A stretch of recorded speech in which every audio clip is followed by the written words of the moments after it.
তীব্র আন্দোলনের মুখে পড়ে পালিয়ে যান বাংলাদেশের সাবেক প্রধানমন্ত্রী শেখ হাসিনা। তার এই পালিয়ে যাওয়ার মধ্য দিয়ে অবসান ঘটেছে দীর্ঘ ১৫ বছরের আওয়ামী লীগের ক্ষমতার রেশ। পালিয়ে যাওয়ার পর এবার সাবেক প্রধানমন্ত্রী ও আওয়ামী লীগ প্রধান শেখ হাসিনা ও তার বোন শেখ রেহানার ব্যাংক হিসাব তলব করা হয়েছে।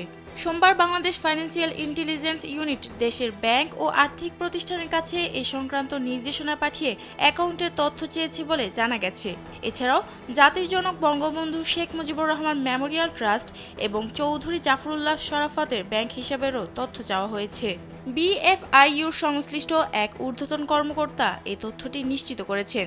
ওই চিঠিতে বলা হয়, লেনদেন তলব করার এই নির্দেশের ক্ষেত্রে মানি লন্ডারিং প্রতিরোধ বিধিমালা সংশ্লিষ্ট ধারা প্রযোজ্য হবে। Double million offer Walton fridge কিনে পেতে পারেন ২০ লক্ষ টাকা, রয়েছে কোটি কোটি টাকার নিশ্চিত উপহার। ওই চিঠিতে তলব করা ব্যক্তির নাম, জাতীয় পরিচয়পত্রের তথ্য দেওয়া হয়েছে। বিএফআইইউর নির্দেশনায় আরও জানানো হয়, হিসাব তলব করা ব্যক্তিদের সংশ্লিষ্ট তথ্য বা দলিল যেমন হিসাব খোলার ফরম, কেওয়াইসি ও লেনদেন বিবরণী ৫ কার্যদিবসের মধ্যে বিএফআইইউতে পাঠানোর জন্য ব্যাংক ও আর্থিক প্রতিষ্ঠানগুলোকে বলা হয়েছে।